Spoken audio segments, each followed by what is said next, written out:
Welcome back to another episode of the TeraGanix podcast. You've got myself, Matt, and CEO Chad Kraus here, and we are very honored to have Dr. Jan Dutton with us to share a little bit of pre-planting tidbits and sharing his experience and expertise in forecasting weather models. And we're going to really talk about a little bit of the nitty-gritty on how this impacts our farm decisions, our business decisions here during the pre-planting season, and stay focused there. Chad, let me take it over to you to give a little background and intro on how we got connected with Jan and a little bit of the backstory there. Yeah, so a couple of years ago, I was working with a fund that was setting out to buy farms across the Midwest and a big geographical footprint, and spent all day on the phone with the Nebraska corn budget guys and was getting my arms around how they thought about the world. And we had met with enough farmers where dryland versus irrigated became a bigger conversation. And so nearly every farm that we talked with had some percent, and really more significant than we planned, percent of dryland, which is, you're at the mercy of the weather. And so I went on this hunt for the thought leaders in that space. I just picked up the phone. I called Jan. Maybe it was an email, and he was gracious enough to give me a bit of time. And he immediately said, "Hey, I don't work with people like you, the small time guys, but I'm here to help you out. I've got a lot of experience in this. And I don't know if I should be mentioning this or not, but you gave me a little map of your insight of what the weather was going to be for that season, and just said, just that." And then about a year went by, and then we reconnected, and I just thought, it was so valuable at the time that I thought there was definitely some insights that others would gain, and that they should know who you are. The Dr. Jan. Thank you. Did I And also give you did I give you like some acreage data or crop production data that showed what was grown where, stuff like that to optimize your decision-making process? Yeah, that, and there was a map too Yeah, that came with it yeah. too. Yeah. I won't, it's not like it happens every week, but it's surprising how many people are looking just for like where crops are grown in Hmm. the United States for business decisions. Hmm. And it's not easy to get necessarily from USDA websites. And so in that case, I just give it away in the hopes that it'll come back around later and help me out sometime, which in this case it has. Yeah, good man. And he has a dual degree, a dual Bachelor of Administration in Physics, Science and Technology Studies from Colby College. And your PhD, what was in meteorology? In meteorology, yeah. Tongue twister for me every time. So he is our nerdiest climate friend that we have, and that's why we thought it would be valuable. All right, thank you. and he's also running is founder and CEO for CropProphet, which we want to give you a little room to talk about that as we lead into the discussion on just some pre-planting decisions and weather forecasts. Yeah, great, thank you. Yeah, so actually, just to correct one minor misstatement there, I'm actually not the founder. It turns out I work with two colleagues, and then my father is a founder. So my father was a Okay. professor of meteorology at Penn State. And let's see, now a long time ago, 7 or 8 years ago now, just the right opportunity came along, and it made sense for me to join the company and take what I've learned in the industry and help this company grow. So we're actually a small company. We're 4 people. So it's myself, 2 colleagues, and then a young gentleman that we hired out of school in May of 2024. And we provide commodity weather information. So CropProphet is a product that provides grain monitoring weather information for the major grain exporting regions around the world. And then we also provide information for meteorologists that work on power and gas trading desks. And that's a tool set that enables meteorologists to make a better long range forecast quicker, basically. So we're focused completely on trying to provide, we're trying to provide information to users who use that information to do analytics to make better decisions. And so, as an example, in the grain space, we lose customers because we don't do a daily weather forecast discussion. Like talking about how the model changes from run to run or different things like that. But we're processing the data, we make it available. You just have to be prepared to use it rather than have us use it to tell you what's going to happen. So we've talked in the past about risk managers, essentially, like the CFOs call them, of larger portfolios almost of different fields and commodities. I think that's probably the best intersection between us working with dirt level people just planting and what it is that you do, but you're just 10,000, 30,000 feet above that. So do you want to help us bridge that gap? Sure. So interestingly, last Thursday, I happened to be at Agriculture Market Outlook, in which I spoke about some stuff.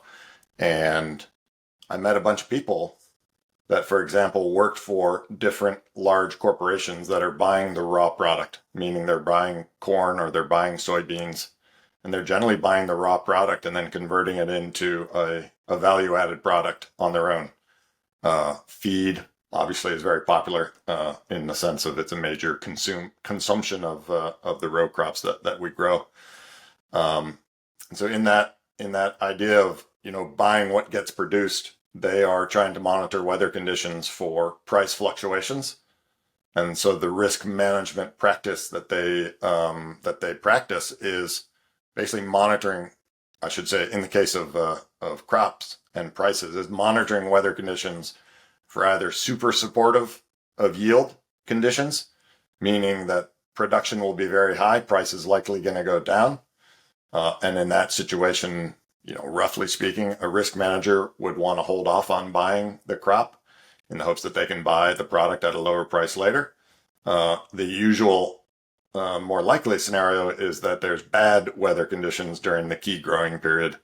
And the price of the crop is going to go up. And so they want to make commitments now rather than wait for the risk that the bad weather is actually going to occur. It's going to lower crop production and prices will go up. So in that role, like the product that we offer, it helps everything from large food companies, large grain distribution companies, but all the way down to individual agricultural risk management providers that help producers maximize the value of their crop. And it's all about monitoring the weather conditions. And, it's not even necessarily trying to get an edge on the timing, being the first one to realize that a drought is ongoing or something like that, but it's just knowing what's happening to explain the price movements because the price reactions happen over days, weeks, months sometimes. And so it's just being aware of what the current situation is so that you can make that weather impacted decision as informed as possible. So I guess this was one of the questions from our farmers that came out of the last week. Sounds kind of related to that statement is, how are you integrating the weather predictions with the market trends to determine which crops might be most profitable for this upcoming season? Yeah, so that's a great question, and really, our tagline for CropProphet is quantifying the impacts of weather on grains. And what we're trying to do is, first and foremost, isolate everything but weather, and then try to predict what the impact is going to be on yield or production.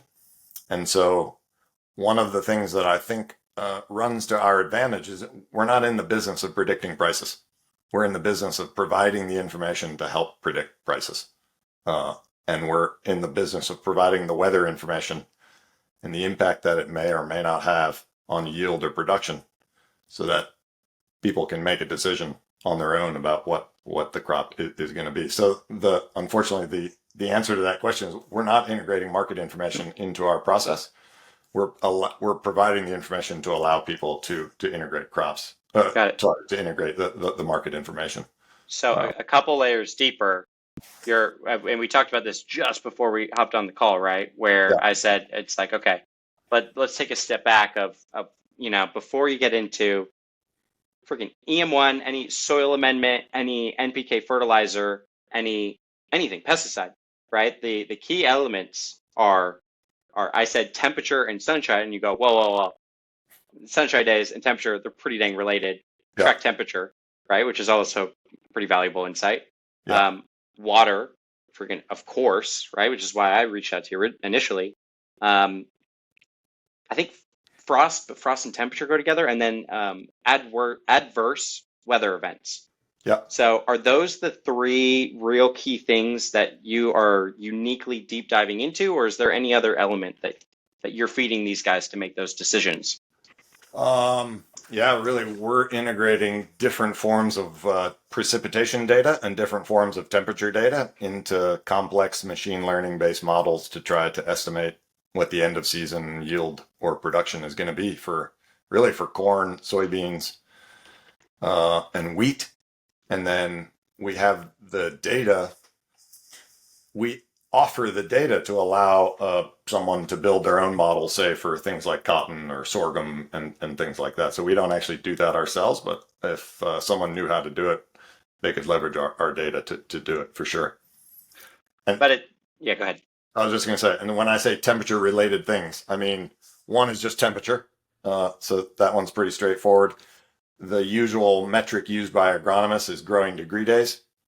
Which is the daily average temperature minus some threshold, say 55 degrees. Mm-hmm. And then you average those over time from when you plant until hopefully a critical threshold is reached and the crop is mature.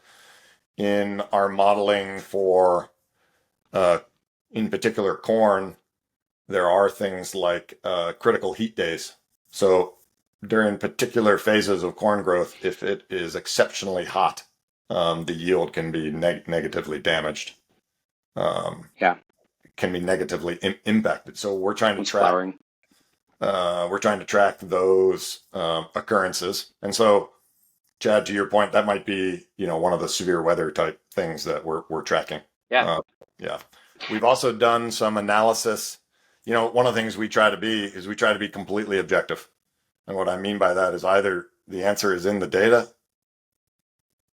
or there's not enough data, or there's no answer. And so one of the things we did in the last 6 months is we were looking at hail reports to see if we can determine if there's an impact on corn and soybean yield. Well, I should say corn and soybean production based on hail that occurs during the season. What'd you find? Well, we found that I will say there was a hint that we could actually estimate what the hail impact is on national production, but it'd be great if we had a lot more data. And so the problem is that the traditional hail report methodology is done from a human observer network. And so the challenge is you don't know that. The only thing you know when there's a hail report is that an observer saw that there was hail. You don't know if they caught the hail event that occurred, 60 miles the other direction, because no one was there to see it. Couldn't you pick that up in the insurance claims?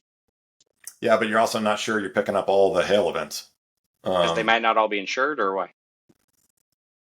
Because you don't know that it necessarily got filed. Yeah. Now, I will say there's a radar-derived hail estimation product that we're trying to take a look at now. But the problem with that data is it's only 5 years of data. So it's an interesting problem. Another type of severe weather event is, was it 2020? There was a derecho in Iowa that passed into northern Illinois. Wind speeds were over 100 miles an hour. And we were able to get an analysis that highlighted the wind speeds and where they occurred. And we overlaid that on the kind of maps that we shared with you, Chad, of where corn is produced. We were actually able to produce a reasonably accurate estimate of what the production damage was from this particular severe wind event. Cool. Yeah. But yeah, so the point you're making is It's temperature for energy, water, and then severe weather ends up potentially damaging things. Yeah, and temperature is almost. I would think it's those things, and one of the things that I forget where you sent it. Maybe it was over emails before this, but or it was on your website maybe that you spend your days in R or coding in Yeah. R. You're happiest when you're coding in R. Yep. Which to those that never took any sort of college level statistics, that is the program for statistical analysis. It is. Yeah, I do like diving into data. I love it. So yeah, I would think that it would be temperature, water, and then standard deviations of the two of them for frost events or adverse weather is almost the standard deviation, because a severe change in those is what would create the wind events and so on. Yeah. Is Yeah. that reasonable? Yeah, and even when we do our modeling, we tend to think in terms of deviation from climatology, meaning you might have a county in Iowa in the middle of July where the average temperature, let's say in the middle of July, is 85 degrees. And the deviation from normal, the deviation from climatology, if it's positive 10, that means it's 95 degrees that day, and that's damaging for corn. It turns out if it's unlikely to be minus 10, but if it's minus 5, that's actually very supportive. And it's supportive of yield just because it means that the heat risk is off. There's no heat risk on it when it's below normal. And so we tend to think in terms of the deviation from what is normal. Okay. And we do it over different time scales. I was gonna say, how do you set that trend line? Like trailing 3 months, trailing 3 years, 10 years? Well, like the normal would be measured, say, over 30 years. You'd estimate it using 30 years of data. But the actual then periods that you're looking at, you can play statistical games to try to optimize what the right averaging time period is for, say, precipitation to maximally minimize corn yield error at the end of the year. So we're trying to do that. We're trying to make the most accurate model we can. So we experiment with different methodologies and different measuring periods and things like that. And then one of the things we wanted to ask you is, okay, so if I'm sorry, Matt, you just chime in, and I'm just gonna keep nerding out until you interrupt me. So please be violently interrupt me. But so you have your established baseline, which I would imagine El Nino, La Nina, like there's different base case scenarios, like global scenarios, and then you would average based on average La Nina, average El Nino. Is there any other flavor? Well, now we're talking about long-range forecasting. So when we do our corn yield modeling or our soybean yield modeling, the assumption is we're capturing all those scenarios of, say, a La Nina year or an El Nino year, and we're really getting into like what is the impact of relatively short time period events on the end of season yield and production, meaning weeks or a month, a month of weather conditions. When you're talking about or asking about La Nina and El Nino, you're really talking about the scenarios that might impact the outcome of the yield forecast. And so for sure, El Nino and La Nina would be the greatest source of predictability over North America. Say, like, if you're thinking now in mid-March about what's likely going to happen in the summer, the primary forcing is El Nino or La Nina. And then what are the tertiary or like secondary? Certainly one would be the current state of soil moisture. So dry conditions tend to persist into dry conditions. And then there are other climate indices that one can look at. Two that are quite important for North America. One is called the Pacific Decadal Oscillation, which, as the name suggests, is a decadal timescale oscillation, meaning it changes sign, roughly every decade, let's just say. But that ends up being changes in the sign of the sea surface temperature anomaly, meaning whether it's colder than normal or warmer than normal in the North Central Pacific Ocean. The temperature of the North Pacific, Central North Pacific Ocean changes the circulation over North America and gives us some predictability over what might happen over North America. And that's different than El Nino, La Nina. Yeah, because Okay, El Nino, La Nina is in the tropical Pacific Ocean. sure. And then Where are we another currently one, at with that with that sign? yeah, so we were in a La Nina, which is cooler than normal tropical Pacific sea surface temperatures. Uh, and the forecasts are for us to come out of a La Nina, and for the summer will probably be neutral. So we'll be in neither a La Nina or an El Nino. We actually were sort of rapidly evolving out of a La Nina. And just excuse me for a moment while I go. I'm going to go look at a quick piece of data here. Fun. Yeah, so sea surface temperatures. So we have this tool that tracks it on a daily basis. It's actually above.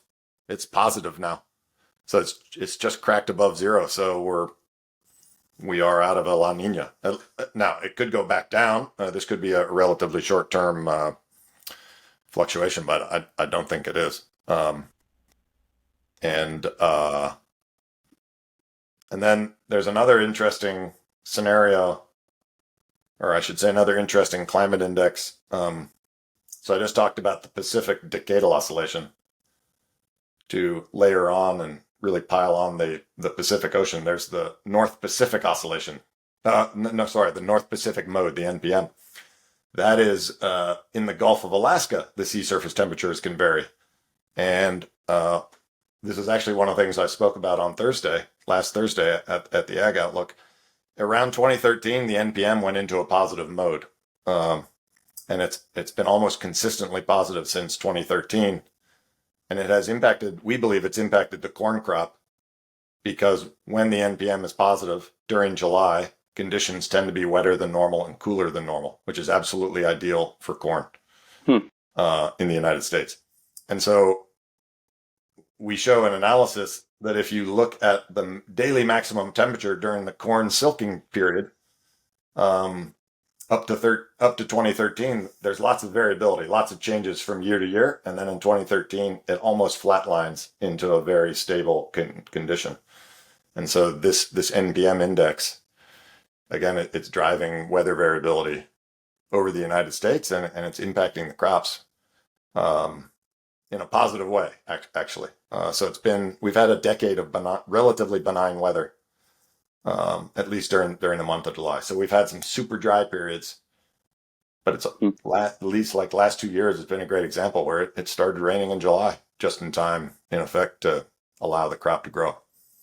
And so those would be some of the tertiary factors to consider. Very interesting. So, and maybe now's a good time just because I'm still interested. And if you're watching, hang on, we're going to get more granular into like region specific stuff, but I don't know, the nerd side of me just needs to know. Yeah. So those are the key factors. I guess a little, again, plug for CropProphet. What is, as much as you can tell us, what is your unique spin on or approach on or data point that you guys are gathering and feel like sets you apart? That's a great question. So one of the things I've come to realize, and this came from talking to a young woman that I mentor. She's a meteorologist on a power trading desk, and she asked what's next, and we talked about it. And I end up saying, the challenge you have in your role is you have to create unique insights out of data that everyone has. And weather data is generally widely available, and some data is more widely available than other data. You can go on to any social media site, you're going to see gobs and gobs of weather data. I think in the end, what we are attempting to do is we're trying to make the weather data, and more importantly, its impacts, what I'll call quantitatively accessible. And so the idea would be, for example, like I'm looking at a temperature map right now of the United States that has red and blue splotches all over it. And if it were in July and you were wondering what the corn yield is going to be, you have to figure out, like, what is the impact of that map on corn yield? And it's quite difficult to do. I also we have a suspicion that the market focuses too much on Iowa, Illinois, and Indiana. in terms of weather impacts, right? So that's 30% of the crop. There's all 60% elsewhere that gets impacted by weather conditions.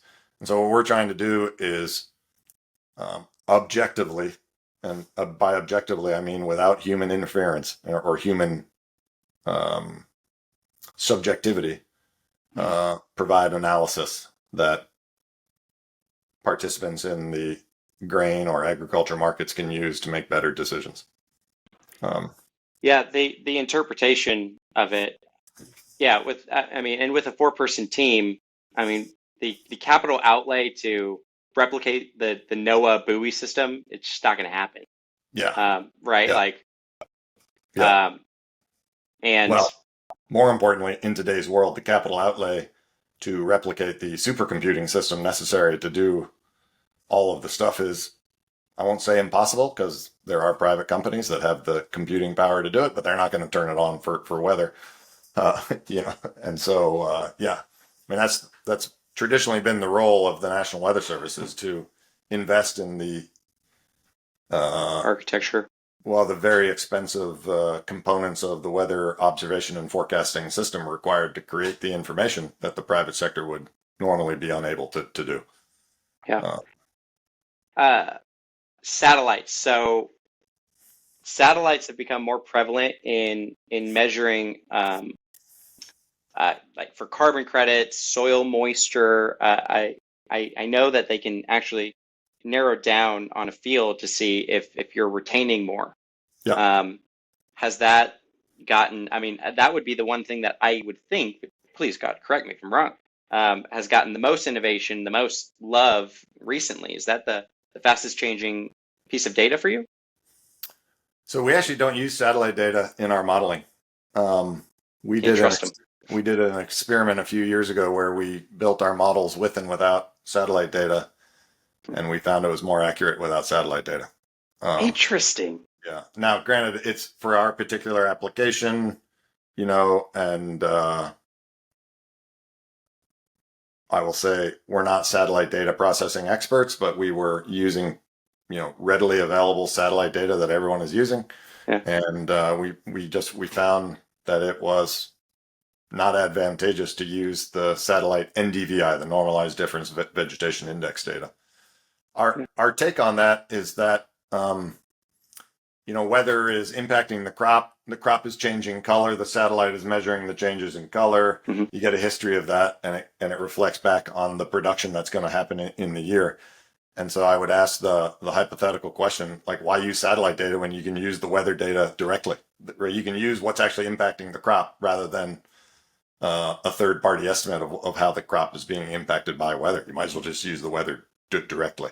And I think that in the United States, we're blessed with, more data than you can shake a stick at. And so it allows us to do this modeling process. I'll add some color there too.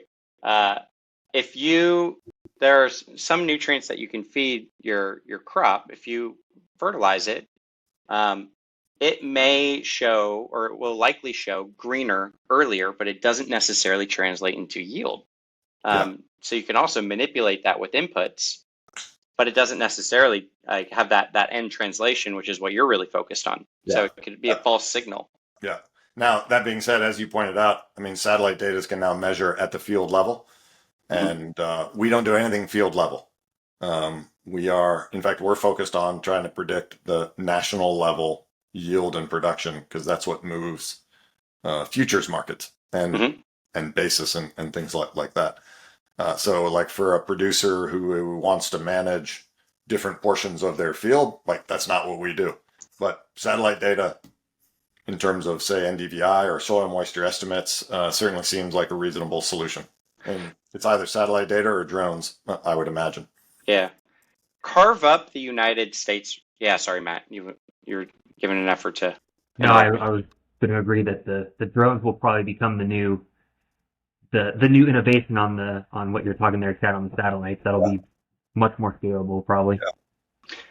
Yeah, it's funny for producers. I was just talking to somebody in North Carolina who's farming cotton, and he made the comment, because I'm like, drones make a ton of sense, right? Like passes on your field. Every time you drive a tractor, They're worried about compaction. It costs about 10 to 15, God forbid, even $20 an acre, but really about $10 to $15 an acre for every pass. And so they don't want to do that. And so drones are becoming a more frequent application method for anything from fertilizers to pesticides, not compost, obviously. And to me, that makes a ton of sense, right? Naturally. Sure. You wouldn't believe the amount of manpower, incremental added manpower that you need to run drones. And then the software goes down, and then the limitation of range and actual capacity they have. I still think that innovation is going to come out in it. But I know if I can take anything from that ground level, they're not as practical as you would think yet. Well, I can see where, flying around a bucket of liquid over a field takes a heck of a lot of energy to keep it aloft. And I forget what the calculation is. This is completely random, but there's a calculation like for a jet to fly, for every pound of fuel it has to carry, another pound of fuel to carry that pound of fuel. And so it's going to be the same in drones, right? So for every pound of liquid it wants to fly, it's going to have so many kilowatts. And so the more kilowatts you add, the more kilowatts you have to fly the battery to hold those kilowatts. So I can see where it's going to be, flying anything is very energy intensive. Batteries, probably don't have an attractive weight to energy ratio yet for flying. Yeah, and those rare earth metals also come from China, which is a foreshadowing of a question that I will ask you later about the tariffs and your perspective of those. Okay. But carve up. So I know we talked before, and you are heavily focused on North America. Globally, it's all important to you, but North America is like your bread and butter and your most of your time and energy, right? So carve up the regions as best you can of how you think of North America so that we can talk about those and the changes for the rest of the conversation. So the Midwest is really focused on corn and soybeans. Mm-hmm. When I think of winter wheat, I think of Kansas, even though it's obviously much more broader than that. And hold on, we can just take a quick look. Yeah, so winter wheat is focused on Kansas and Colorado, and to a lesser degree, states like Washington and Montana. And then spring wheat is really across the northern tier of the United States. Rice is just like it's a core of growth right along the Mississippi River and a little bit in California. Cotton, I tend to think of Texas, and then other scattered areas in the southeastern states and also along the Mississippi River. And then oats is like a northern tier U.S. type product. Although incredibly, so I'm just looking at the map of where it's grown, and oats are grown in Texas, which is pretty incredible because the climatology of Texas is way different than the climatology in North Dakota, and yet it's grown there. But we talk to 10 new farms every day. A lot of different types of farms, at least 10 new farms, notably. And you would be surprised at the diversity of crops grown in various states. It's pretty shocking. Yeah. I know a guy who farms rice in Nova Scotia, for example. Huh. Amazing. Okay. Yeah, he is amazing. He is a cool guy. But yeah, it's crazy. So then you think of it crop and region, but you're thinking of the 80-20, like the biggest drivers of a commodity, and then you focus almost state level. Is that how you think about it? To overgeneralize? If we talk about our modeling, the modeling we do is actually at the county level. And so we try to, our base level of data is the county level. And then we roll up from there to get the state or national level analysis. Got it. Any counties or states that you carve out of a core focus, or like, are you covering my hometown of Fresno, our hometown of Fresno? No. You don't like Fresno, California? Just there's not. It's not one of the major crop producing row crop. county Yeah. that we track. When I demonstrate CropProphet, I frequently talk about McLean County, Illinois, because it's the largest producer of corn in the United States. It's on average 0.5% of the nation's corn is grown in that county. And I've never been there, but I'd love to go see it because it's got to be corn. I was gonna say, I think we could guess what it looks like. Yeah. But so I frequently talk about that county because we do crop production weighted statistics, and so what does that mean? the weight is McLean County is 0.5%, for example. So whatever the temperature is in McLean County for a day, we multiply that by 0.5%. And then we can go to the county next door. And if it's, let's say, a degree warmer, but we multiply that by 0.4%.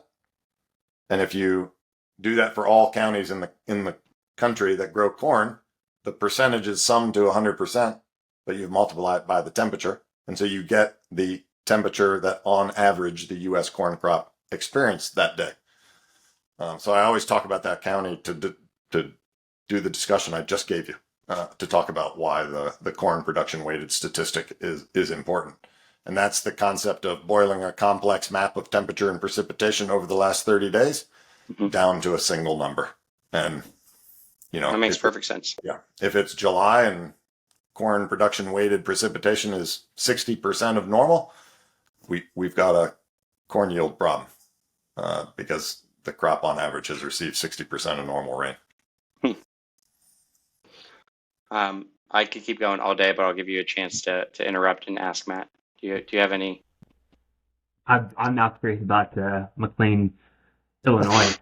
If there's any kind of outliers that you typically see there, or in any other counties that are just notable as far as things that they're doing differently, that are impacting, again, kind of impacting the outlier of the weighted average. Yeah, no, just that one sticks in my head because it's, as I said, it's the number one corn producing county in the country. And I talk about it several times per week when I do a demonstration of the product and talk about how to use it. Nothing else really sticks out. It would take a huge event at the county level for it to stick out in any given year. Gotcha. One thing that you mentioned to me the other day, maybe it was a couple months ago, is one of the key things that you're tracking is the time between frost from first, or spring, call it, to right, like that first frost. Yeah. And you had mentioned that you guys are pretty closely tracking the trend line. Any insight you can get on that, and just to set the stage, right? Like, I think we're all aligned, but that's really important for the different types of seeds that somebody might choose. Yeah. As well as just generally speaking, planning of your vacation. I don't know, to when you're going to harvest, right, as best you can. Yeah. So what we talked about was the growing season length, which is generally defined as the number of days between the last frost in the spring to the first frost in the fall. And so the weather data that we're using for daily weather data starts January 1st, 1981. So we have January 1st, 1981 to yesterday, basically. And so if we can do it for every county in the United States. If we look at the number of days from first frost in the spring to last frost in the fall, the number of days is on average increasing, and it's because the temperatures are warming on average. At what rate? Oh boy, I knew it at the time. I haven't actually looked at the data in a while. Sorry. Well, I'll give you the example. I'll give you the most. You can follow it back up too. Yeah. The most extreme example is there is a county in Michigan that from 1981 to, let's say, last year, the growing season length has increased by 30 days. So that's 7.5 days per decade. And that's not insignificant. other sources of like confirming data of that I find interesting. The USDA releases planting progress data. It's crop progress data. And within that, for a bunch of different crops, they release planting progress data. And it shows what percent of the crop is planted in a state or in the country. And it's released generally on Mondays, unless Monday's a holiday, and then it's released on Tuesday. But if you look at, for example, the date of first report for corn in a bunch of different states, it's earlier and earlier every year. So there's a downward trend in the dates, meaning it's planted earlier and earlier every year. So even the producers are reacting to the change in the weather conditions, and in effect, they're taking the risk that a frost isn't going to happen after a certain date, and they're going ahead and planting. And that the 30 days, like I knew I'd see a change, but I was surprised at 30 days. Interestingly, in the it's not changing the it's not necessarily changing the length of the planting season dramatically, but if you look at July temperatures on average in the Midwest, they've been decreasing over the last decade or two, but it's related to a change in how the atmosphere is circulating, related to climate change, and not and not anything permanent. So yeah, there's some interesting signals that are occurring because temperatures are turning warmer. The growing season is interesting, and I think I know Chad mentioned that earlier, where we see different crops in all over that we wouldn't expect, but I would say we're probably seeing more corn farmers in Michigan and Minnesota than we would have expected or anticipated, and that makes sense when you pull apart that data a little bit more there. I mean, as far as so you've got the last frost in spring to the first frost in fall, and that growing season length. What other weather patterns might impact that ideal harvest time for farmers, and what should they look out for as far as that? That's a great question. So I mentioned the crop progress data. So I've actually done an effort to look at the crop progress data and figure out what the relationship is between crop progress and weather conditions. And it turns out that for harvesting, the greatest relationship or the highest correlation in a relationship is between temperature conditions and harvesting. So when it's warmer than normal, the crop gets harvested sooner or quicker than when it's not warmer than normal. Interestingly, I would have originally have thought that was probably related actually to temperature. Actually related to precipitation, meaning that when it's raining, it's generally cooler than normal, and so this temperature signal is actually a precipitation signal, but it isn't. If you look at the temperature plot, it's nowhere near as clean, if you will, as the temperature plot. Basically, when it's warm, the harvest gets done, and that may be because producers are allowing the crop to mature as much as possible, and so the warmer temperatures allow it to mature quicker, and so they get out and harvest it sooner than they otherwise would. And they're scheming for, and at some point I want to get this too of practical, like do I trust the Weather Channel? What are the different reports and just your perspective of that? Yeah. That might help them. But moisture in the grain is a big freaking deal, right? Because you gotta pay the elevator to dry the sucker, So that probably has something to do with that, eh? You mean they want to get it all out of the field before it starts raining? Yeah. Yeah, for sure. That probably matters. Although I kind of wonder how much absorption of rainfall there would be in the crop. Meaning, if there's water on the crop, does it absorb into it, or is it? Because once the whole growth process is over, not a lot of water is being pulled up out of the ground, I would assume. But I'm sure wet crop is bad. Yeah, and your tractor getting stuck is bad too, probably. Yeah. I mean, tractability is going to be the real risk. You want to make sure you can get into the field and get your crop out of the ground. Yeah. Have you seen those photos of those massive trucks in Brazil that you know what I'm talking about that get I've seen the stuck trucks. in the mud flats. I have not seen them stuck though, but yeah. They account for, there's a huge amount of loss in Brazil because they are working on the infrastructure, but right now it's a lot of dirt roads, and those massive trucks just get stuck and they like abandon them, leave them on the side of the road. Really? Huh. But Okay. that's actually going to bring more of the crop and like corn to the market from Brazil once that Yeah. infrastructure does get done too. That's a real thing. Yeah. Um, Yeah. I mean, I know, and Chad and I are closely watching the Brazil markets as well, kind of its impact on our farmers. And I know it's, you know, outside of the, you know, the objective data stance, but while it's just us three girls here, Jan, what's your thoughts on Brazil's impact on kind of the global grain markets over the last, you know, 5-10 years, and just the timelines that we're seeing there?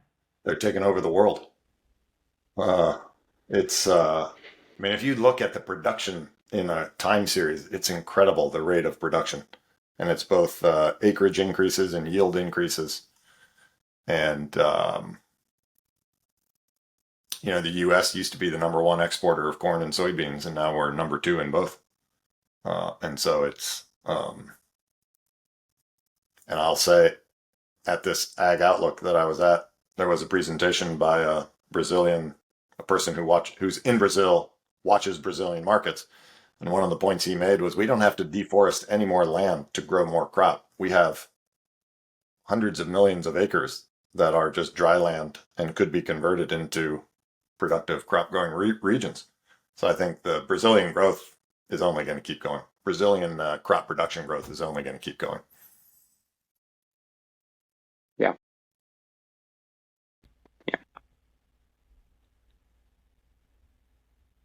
And I would like to apologize, but the western sun is getting very bright here, so I apologize for the brightness of it.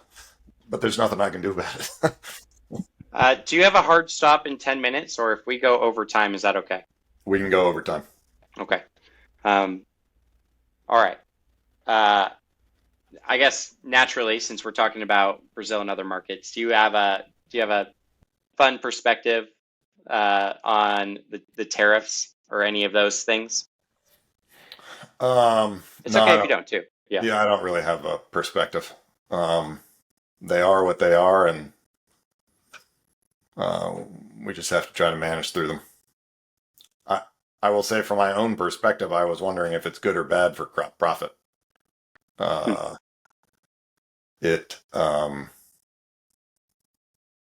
say, in the end, what's good for CropProphet is bad weather, unfortunately. Meaning, when there's a drought, people are worried about yields in the United States, and they go look for information and they find CropProphet. And when weather's really good in the summer, people tend not to worry about yield. And so, like, I don't think the tariffs, the degree to which the tariffs either create market volatility or suppress market volatility impact us. But You know, it's funny. I started trying to just take a minute and just like document or record some thoughts on Mondays. And that was that I said something very similar. I think this will resonate with you.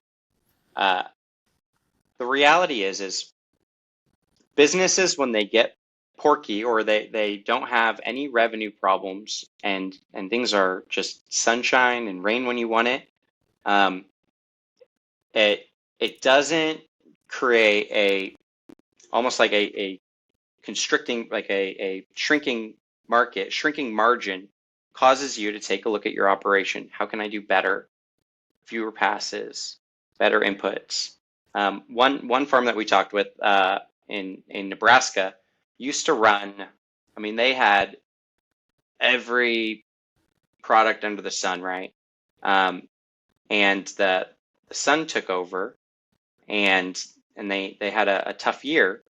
And the sun's like, we don't do 50 trials at a time anymore. if there's no ROI, it's gone. Yeah. And I feel like that's I think a really valuable thing for CropProphet and for us is it's how much do you believe in your solution and what is the real economical impact and environmental, but that's great. But if there's no economical impact, then you need both for it to be sustainable. So I think it's the best thing that's ever happened for TeraGanix, for us, for our solutions. And I would argue for CropProphet because now you're really having to make freaking impact that you feel. You don't feel it if you're printing cash. Yeah. Yeah.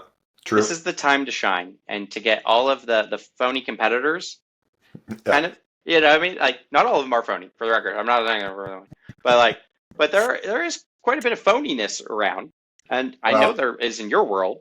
I would look at it a slightly different way, which is one of the things we've tried to do is remain super focused on just providing commodity support, commodity weather support. So, I mean, in the weather industry, there's literally like 100 things that we could be doing, but we're not. And focus. I actually think by being super focused, it actually makes dramatic changes easier to manage. Yes. Because we don't have to think through like 10 different problems. We have one problem, if you will, and we just have to stay focused on that. And so, yeah, I mean, it's roughly the same idea, but we're not going to deviate from our strategy because of anything going on in the outside world that we can't control anyway. And we just have to focus on providing value to the customers we've got and the customers who are interested in what we have, and manage through the problem that way. And exactly what you just said.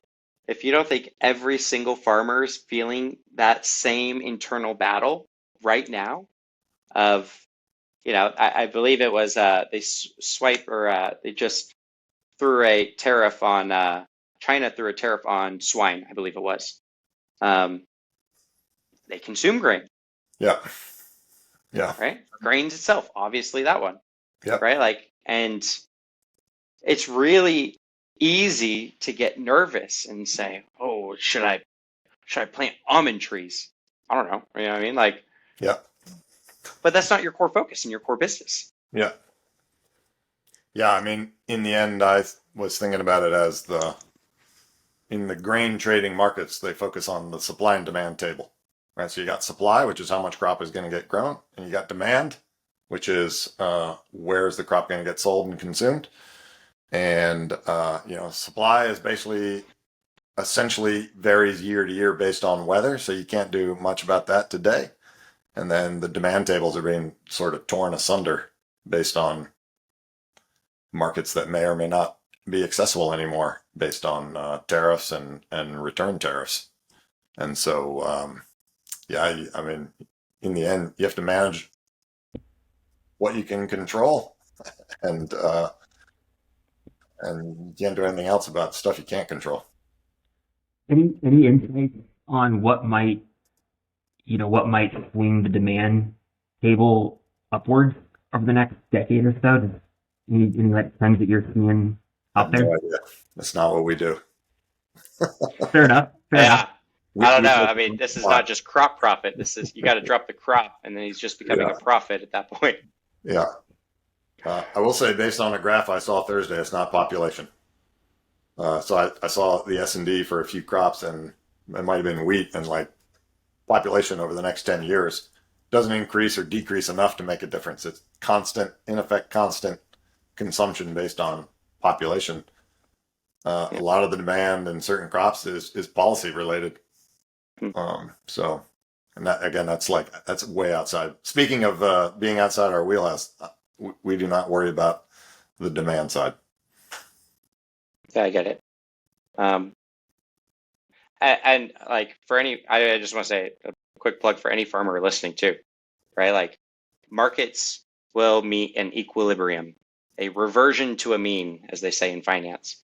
And there will always be demand for virtually every commodity. And if there is a shrinking of that balloon, the best producers that can navigate the time will succeed, and they will do well, and it might just take time to adjust.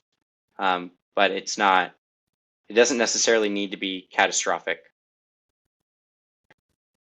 If anybody else has an opinion, because that is granted an opinion, an educated opinion, but please share now. It's not all doom and gloom, because it feels that way when you talk about this stuff over and over again. I think it's important to just say, no, it's more of a drive and a reason to be smarter about what you're doing, be smarter about your inputs, be smarter about your soil health, the resiliency of it, be smarter about which information, which weather resources you're consuming and trusting and counting on, more than it is, oh crap, I mean, like Trump screwed us all with tariffs or whatever it is, which I don't think people think, but you know what I mean. You mentioned that a couple times, Chad, as far as the weather resources. Jan, any thoughts on that as far as producers and where they're getting information and where you see kind of limitations in kind of the mainstream resources that they're leaning on? Yeah, and if you can't even delineate between like short term, week to week, day to day, versus like your longer term or however you carve it up and think about it. Sure. So, I get asked a lot, like what the weather forecast is. And I said at the beginning, I'm not the kind of meteorologist that checks the weather forecast every day and remembers every severe weather event that I was ever in and things like that. So my day-to-day go-to app is the Weather Channel. And in particular, because the radar has a good enough radar display that it meets my needs. And then like in terms of things like precipitation and temperature, if it's 75 instead of 77, it's not the end of my world. So it works for me. And there's a few other apps that I look at every now and then. Like I used to work at WeatherBug and on their commercial side, so I occasionally look at that. I know the guys at Meteo Blue quite well, so I look at their app. But I would say, for the most part, any reputable of the standard apps is going to be pretty decent. What you don't get for that kind of consumer level app is a application specific type piece of information. And what I mean by that is, I always tell people that the role of the private sector of meteorology, which I am in, is to create very specific applications for very specific use cases, right? So there's a wealth of information and data that can be transformed into different decision-making needs. The example I like to use, for example, is wind power forecasting. So wind speed, right? A wind turbine converts wind, and really it's the mass of the moving atmosphere into power by turning a turbine. And so operators of wind turbines and then the electrical markets that receive their power need forecasts of electric power generated by wind turbines. And so there are companies around that they specialize in doing wind power or renewable power forecasting based on weather forecasts and weather information. There is no one in that industry using the Weather Channel app to forecast wind power, as an example. And so, interesting. Yeah, so there are companies around that have very special, they develop specialties. We're specializing in commodity weather information. Some people are specializing in wind power forecasting and things like that. There's transportation, there's energy, there's shipping, there's aviation, right? There's all kinds of specialties.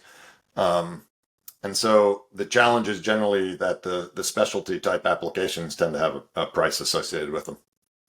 So the Weather Channel has a price. It's the advertising that you get exposed to is the price, it turns out.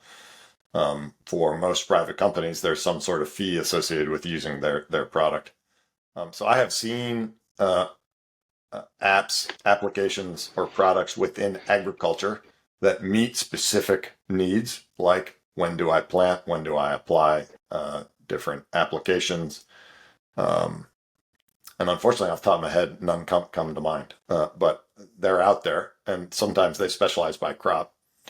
And so I think the balance you end up with is, pay nothing and get good enough information, or pay and get very specific information for the decision that you're trying to make. And in the end, that's the decision that every user of weather information makes, because there's a ton of free weather information out there.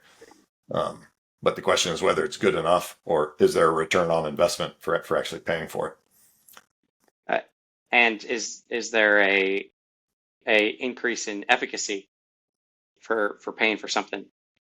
There should be. You think so? Yeah, I mean, meaning in, and I'm not saying like that company should be making it better. I'm saying because an investment is being made in the product, that company is making an investment in its product and is therefore hopefully producing a better product than what you get for free. So in my career, I've had times when I've worked with product teams and I've said we have to define ourselves for why we're better than free. Because if we're not better than free, we're not going to be successful. And so, right. And in the end, that means working with the end user to try to understand what the specific decisions are that they're going to make, and then figuring out how to craft the information in a way that helps them make that decision better than they would using the app that you're going to download onto your mobile phone. Okay. And then I would say you asked about like short-term versus long-term. Yeah. I think we have a very nuanced application of long-range forecast information in which we the traditional information that you would get only shows a forecast of the anomaly. For example, the anomaly being the difference from normal. Is it going to be above normal temperatures or below normal temperatures, above normal precipitation and below normal precipitation? And the challenge with that information is long-range forecasting in particular is particularly probabilistic, meaning there's different scenarios that might happen with different chances of it occurring. And it's just the nature of the physics of the atmosphere is that, I can't tell you what the temperature is going to be in the third week of July right now in the state of Iowa. It'd even be tough to do that on a probabilistic basis this far out, other than looking at El Nino and La Nina cycles. But as you get into the longer timescales, weeks in advance and months in advance, the information should really be a probabilistic view. And so the challenge is that most people don't understand probabilities. And so if you present a probabilistic view, it's generally lost on the end user because it's not clear how to apply that information. And so I would be very careful applying any of the long-range forecast information that's freely available because it's done in what in the science would be called a deterministic view, meaning this is what it's going to be, rather than there's a 25% chance of this scenario, a 35% chance of this scenario, and whatever the remainder is of the third scenario. And that's really the way that they should be analyzed. I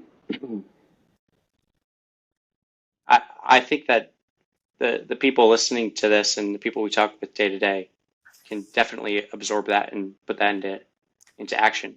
And that's not how our short range is at least given and digested, right? We all know that, Saturday it might rain, but it also might not.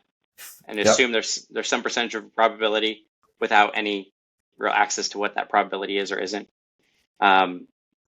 So I guess, Matt, do you have anything before? I mean, I think that to close it, I'd love to hear if you have any insights that you could share with farmers across the U.S., really, especially the Midwest and row crops, like what you're seeing, trend lines. You keep talking about this change from normal.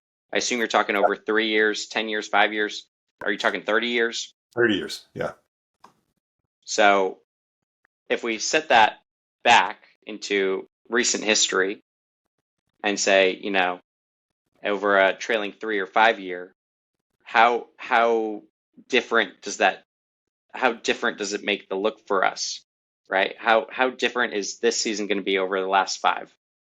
I feel like that would bring it into more real terms. Yeah. So let's go back to what we talked about that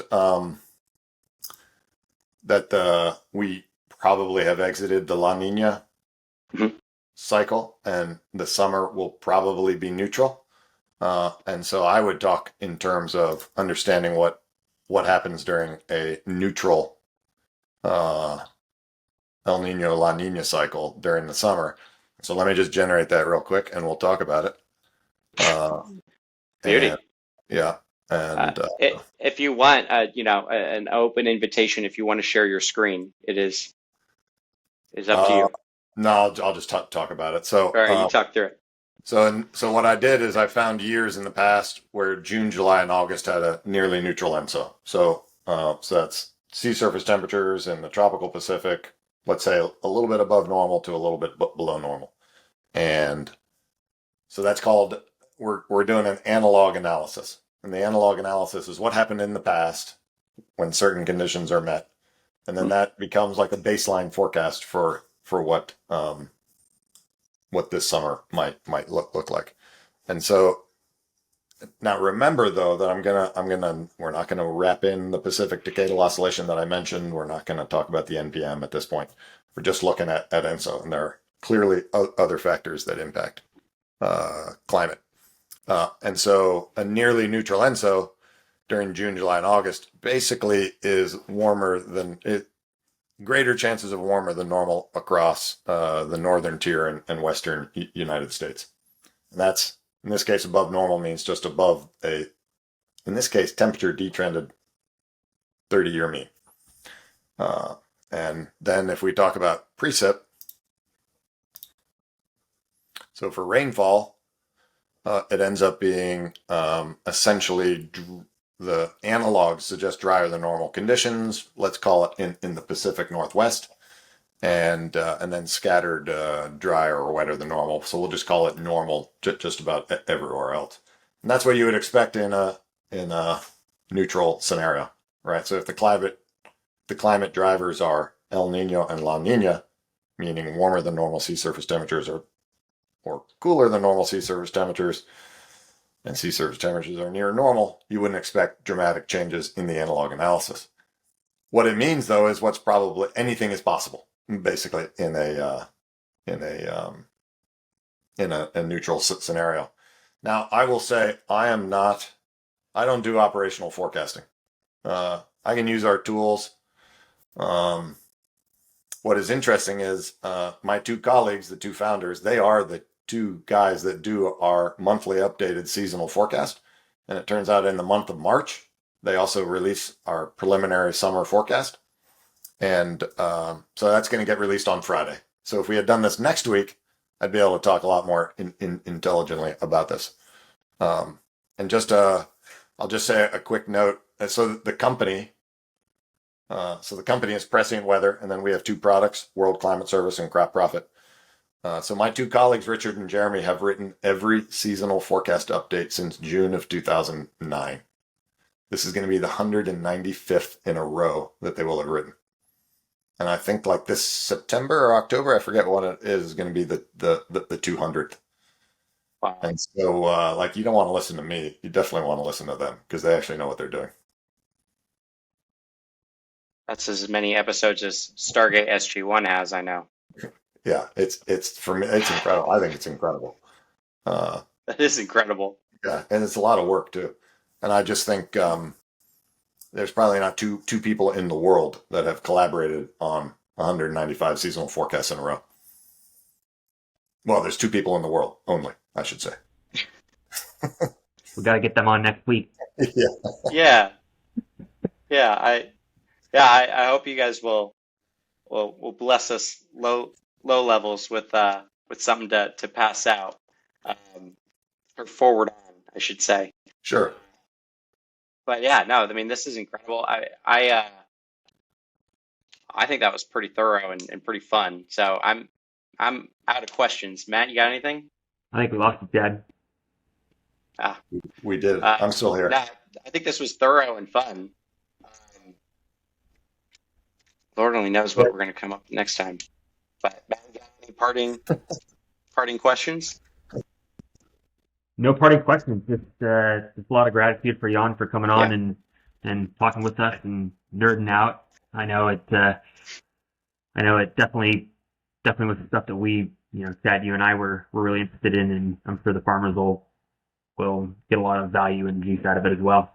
Great. Well, we're going to do another one, right? We're going to do another one. So that one we should not schedule at 9 a.m. because we'll go all day. Yes, it's going to be end of the day again. And talk to your guys. I'd love to hear some semblance of an opinion on like practical weather models for the low level guys. So if you hear of something, just keep your ear open to it too. Okay, sounds good. All right. Yeah, thanks very much for having me. It was fun. Yeah.